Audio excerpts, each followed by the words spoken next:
Hey people, Siobhan here, dropping in at the start of the episode to again remind you to check out the website for the fabulous Animal Public's book series.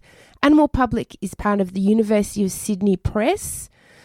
I'm looking at their website right now and I'm seeing some fantastic books on offer. Authors such as John Simmons, Christine Townsend, Peter Chen, Peter Tate. Wow, Fiona Probyn-Rapsey.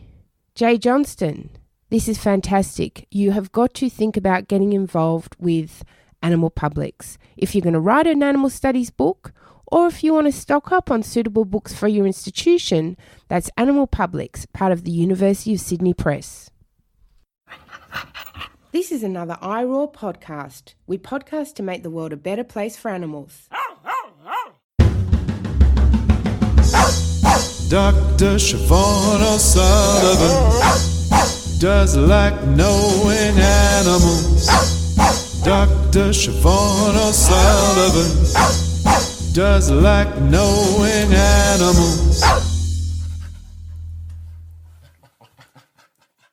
Hey people, welcome to Knowing Animals. Knowing Animals is a podcast where we speak to animal studies scholars and artists about their work. My name's Siobhan O'Sullivan and I do like knowing animals. Well, this episode of Knowing Animals is brought to you by ASA. ASA is the Australasian Animal Studies Association. I'm a member of ASA. Membership is very, very reasonably priced, particularly if you're unwaged. I think it's only around $15 a year if you're unwaged. So if you're not a member of ASA, you should think about joining. Membership makes it possible for the ASA committee to do their wonderful work to support animal studies scholars and animal artists. So think about joining ASA, the Australasian Animal Studies Association.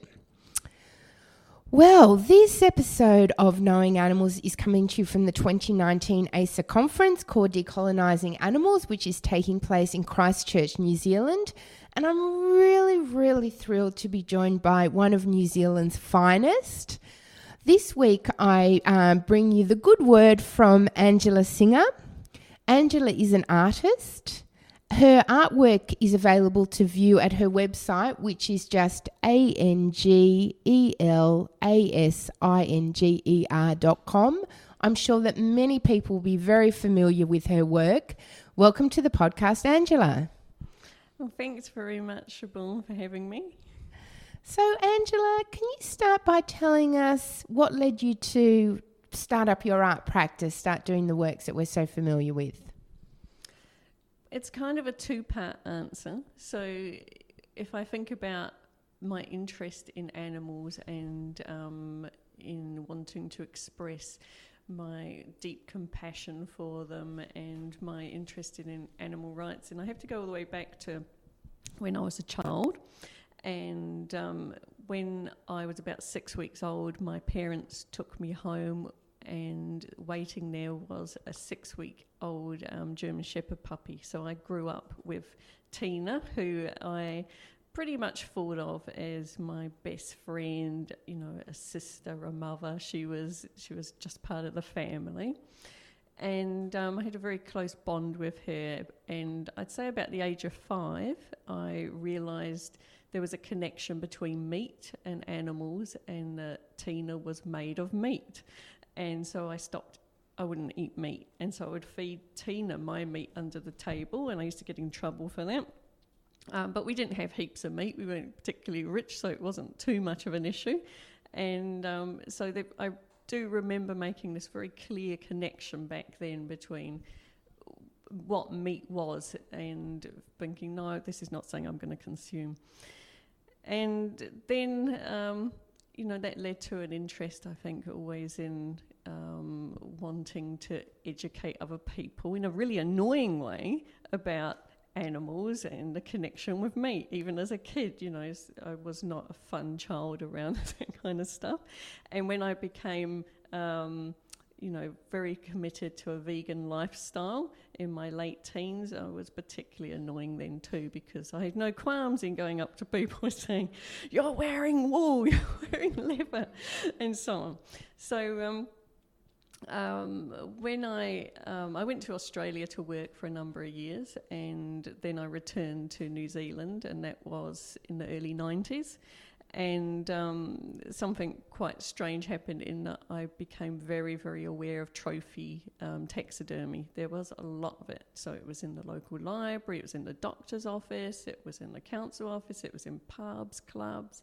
I'd walk past a skip bin in the street, there'd be a taxidermy head poking out. It was ubiquitous, and I just thought, well, can I use this in some way in my art practice? And so I decided that I could, as long as I could source perhaps the story, the backstory of the animal, how it came to be killed. And so I set about that. I advertised in newspapers, at the local shopping centre. People who didn't want to live with the dead animals anymore, they got in touch with me. They said, great, take them away. What are you going to do with them? Oh, I'm going to make this artwork that is basically an anti-trophy hunting artwork. And they were like, oh, weird. Okay, here you go. And then through word of mouth, ex-hunters, former hunters contacted me and started giving me their collections, which were boxed up because they no longer wished to look at them anymore. Wow. So when I think about your art, I've got a very clear image in my mind, and hopefully listeners have gone to your website and had a look. But for people who perhaps don't know much about taxidermy, can you tell us a little bit about what it is, what the process is, and what the product is that you end up with? So I'm not a taxidermist myself. I've never taxidermied an animal, and I never would. And I also don't work with living animals in any way. So what I use is the vintage taxidermy, and that's basically where someone, usually a hunter, has shot an animal for a trophy. They want it on their wall. It might be a stag's head, or it might be a baby fawn, or a goat, pig, whatever it is. And they take the skin to the taxidermist. Some hunters are taxidermists as well.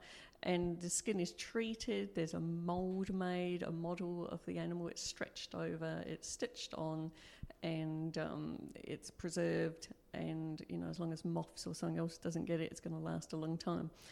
And then the hunter gets it back and pays a lot of money and pops it on the wall and gets to relive their memories of killing the animal. I find taxidermy quite offensive. I've done another episode of the podcast where I spoke to a literary scholar about taxidermy, and she was explaining that there are different ways of categorising it, different ways of conceptualising it, but I don't kind of find it an amusing or a nice thing at all.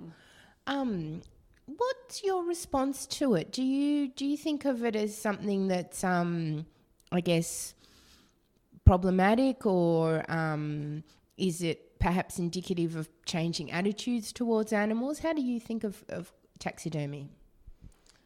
Well, I don't have a great love of it at all. I mean, I'm using it, but I wouldn't have taxidermy as taxidermy in my own home. It's, I'm subverting what the taxidermist has done in the treatment that I'm doing to the taxidermy piece. So what bothers me is that there's been a resurgence in taxidermy collection and display, and it seems to be particularly with younger people. It's become kind of a bit hip and cool that there's a bunch of new taxidermists who've come along because it's hip and cool. And, a lot of them say they're sourcing the animals from roadkill and so on. I hope that's the case. But, I don't know. And so, I mean, the taxidermy I use is old because then I can find out the story, the background of it. I wouldn't go and buy some. But, yeah, I mean, what's behind the drive now for taxidermy in people's homes? Is it the same as back in Victorian times when it was the first time it became really popular? Is it that we feel so distant from nature, we want to bring the wilderness inside, or is it something else? So you get these taxidermied animals, as you say, and then you add a lot of pizzazz to them, a lot of, I guess, to me it looks like stones, perhaps precious or semi-precious or perhaps glass, I don't know. Can you tell us what you do next once you get the taxidermied animal? So I'm looking to be informed for the artwork by the backstory, and that will ultimately, influence how it's going to look. And so some of the works are embellished, and I'll use jewels and so on. Some of them I'll open them up and expose wounds, because the taxidermist has worked hard to conceal, gunshots and stabs to the skin, and they're stitched up, and I'll open those back up. Or in the case of a series of works called Spurts, I'm actually taking the heads off the deers, because that's around the gaze and who is looking, and you remove the head and suddenly who is the viewer and who is the object, and I create new structures for where a head should be for those works. And then there's a work like Saw, which is a wax work, which people have misunderstood to actually be blood, as if I've actually skinned a stag. And it's actually just red wax, and the eye is exposed, and it's quite a bloody work. And that story was told to me by the hunter was the antlers form reservoirs for blood, and when you saw them off, the hunter and the animal gets drenched in blood. So that's where the look of that one came from. Is it hard working with these animal remains? It definitely is, and sometimes, I'll be in the studio and I'll be thinking about what might have been the life and death story of a particular animal, and I just feel quite upset. It's not unusual that I'll cry while I'm making them. I might cry now thinking about it. Oh, goodness. Oh. And how has your art been received? It depends on the context that it's shown in, really. So when I first started exhibiting the work, it was more in dealer galleries, and so that meant that you've got members of the public coming in who are not prepped. They're not expecting to see taxidermy that looks quite different, the animal looking quite unusual, and they can have strong reactions to that. If it's in a public space, then you've got people who are more prepared to see art, and then if it's in an actual exhibition that's around ideas around the animal, then I guess there's a more thoughtful reception. What about people who are actively involved in animal protection? Do you know how they're viewing or receiving your artwork? I think that when I first started exhibiting, it was fairly well publicised that I used to work for Animal Liberation in Victoria, and that therefore I was coming from an animal rights perspective. And so I overall haven't had a great deal of flack. I think there's been a few times when people have said, how dare you use an animal's body and turn this wall into an open grave, and that kind of thing. And then I try and engage in some more thoughtful discussion around use of animal bodies in contemporary art. Wonderful. Well, I certainly, when I think about artists, pro-animal artists, my mind goes to you quickly. Although I think I might have been a bit influenced by Steve Baker, who, as you know, has written quite a bit about your work. What's it like being the subject of analysis by animal studies scholars? Oh, well, on the one hand, it's enlightening. I mean, it's flattering, but it's also really enlightening for me to get another take on the work, and also that the work is helping advance the cause of animals in some way. For me, animal rights is central, and animal studies scholars are not necessarily involved in animal rights or in any way promoting that kind of agenda.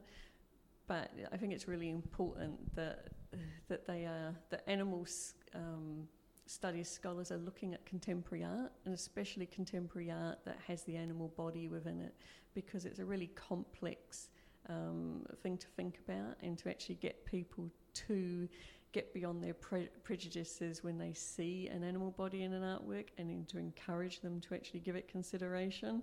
I think that's a real role for the scholars. Hey people, it's Siobhan here, just dropping in very quickly before we hear the 5 quick questions. Now, have you heard of the Tiny Beam Fund? If you haven't, you should have heard of them, and you're going to hear a lot more about them into the future. The Tiny Beam Fund is a US-based charity that exists for the purpose of encouraging and perhaps most importantly funding rigorous academic research looking at industrialised agriculture, specifically factory farming. And even more specifically, they're interested in critically evaluating and considering factory farming in middle and low income countries. But they've got a broad charter to cast a critical rigorously academic eye over factory farming in all its guises. Now, they currently have a grants program open. Grants are open now, and applications close on October 11th, 2019. You can apply for up to $10,000 to support your research endeavours. I have had a small grant from the wonderful people at the Tiny Beam Fund, and I really encourage you to go and check out their work and think about making a funding application. I can remember a time when it seemed almost impossible to get funds to do research into animal-related issues. And look, here we are, 2019, and we've got the Tiny Beam Fund that exists exclusively to facilitate academic research into intensive animal agriculture. So check them out. That's the Tiny Beam Fund, and their current funding grant falls under the title of the Burning Questions Initiative. Now, you can find a link to their website in the show notes, or you can put Tiny Beam Fund into Google and you'll get there. Get applying. Well, Angela, I ask everyone who comes on the podcast to answer 5 quick questions. Are you ready for your 5 quick questions? Go ahead. Now, we can adapt these a little bit to make them either about scholarship or about art, including art practice. Yeah. So the first question is normally, can you recall the first piece of pro-animal scholarship you ever read? But if you'd like to say, or prefer to say, perhaps a bit of pro-animal art that you saw or an artist that you learnt about, I'm very happy for you to respond in that way as well. That would be the book Animal Liberation by Peter Singer. I read that in my late teens, and there was lots in it that I could agree with and that made me think, and there's probably the very first work that I really remember. Well, the second question is, can you recall the first piece of pro-animal scholarship you ever wrote? But I feel like I want to ask you perhaps the first piece of pro-animal art you ever created.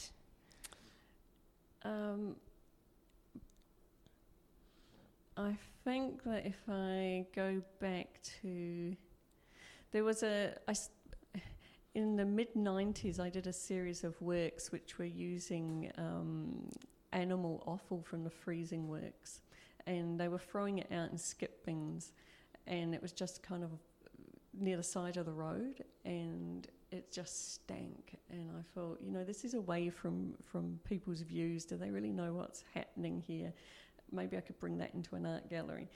And I had to think of how I was going to preserve it so that it didn't stink, because it wasn't going to be in an art gallery.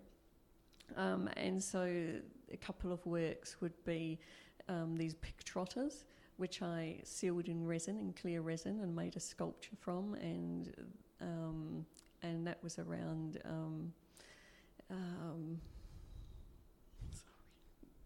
That's okay. It was in the 90s, right? Yeah, in the 90s. So I used a second-hand leather belt. I tied them up. They were restrained, and I called the work "Sit Still, Girl" because the pig trotters were a pale pink, and to me they were very much like they almost looked like a young girl's feet. Right. And so that was a feminist work, and then another work was there was 250 sheepskins sitting rotting in a skip. During the process to turn them to leather, it had gone wrong somehow. Something had been added that wasn't quite right. They were semi-preserved, and I said, can I use them? And so I took them away and dried them, which they were preserved enough not to rot, and they were blue-grey, and they shimmered and had kind of, through the chemicals, some kind of sheen to them. I hung them from the ceiling of the Blue Oyster Gallery, and they were called ghost sheep. And so as you walked under them, they moved and shimmered from the movement of the air. Oh, nice. Interesting. Wow. Well, the next question asks, if you had to name one animal studies scholar who's had a big impact on you, who would it be? But I'm also happy for you to say if you had to name one artist, say with an animal focus, who's had a big impact on you? I think if I name the scholar, then it's Steve Baker. Oh, okay. Wonderful. Yeah, so you know Steve? I do know Steve, and he's a very, very lovely man, as well as being a very, very good writer and also a very good artist. Yeah, and a big supporter of yours, right? He is. He's not a critic, but he definitely is very good at writing about some of the messages that could be contained in my work. Wonderful. What's the most important thing artists can do for animals? I would like to see personally more advocacy in contemporary art for animals. You see plenty of animal symbolism and animals used in an aesthetic way, and I think that being one of the few artists, contemporary artists, interested in New Zealand in advocacy is a little bit of a lonely space, and it would be much better to have lots of artists. Wonderful. So if you had the power to change one thing about the human-non-human animal relationship, what would it be? It makes me think of Carol J. Adams talking about the privatisation of love, and it's something that's bugged me from when I was a kid, where you can feel love for a pet, for a companion animal, but you can't extend that empathy and that love to other animals and to all animals. And I really don't understand the barrier. And so if I could change that, I would have everybody view all animals as they do their most beloved companion animal. Wonderful. Well, Angela, what are you working on next? Oh, I've got an exhibition coming up at Sweet Gallery, which is in Wellington, and that's opening this weekend. And that's going to be a bunch of stitch works, and I'll also have one of my Spurt's taxidermic works in there, and perhaps one other if I can get it finished in time, which I may or may not do. Oh, fantastic. So that's Christchurch in New Zealand. Wellington. I beg your pardon, Wellington in New Zealand. Yeah. And how can people find out more about you? They can look on my website, which is angelasinger.com. Wonderful. Well, Angela, thank you so much for joining us. Thank you, Siobhan. And thank you to the listeners for joining us for Knowing Animals, the podcast where we speak to animal studies scholars and artists about their work. Don't forget to follow us on Twitter at knowing_animals or on Facebook, also at Knowing Animals. Finally, don't forget to leave a review on iTunes. Reviews make it easier for other people to find us. I'm Siobhan O'Sullivan, and I do like knowing animals. For more great iRaw podcasts, visit irawpod.com. That's IROARPOD.com.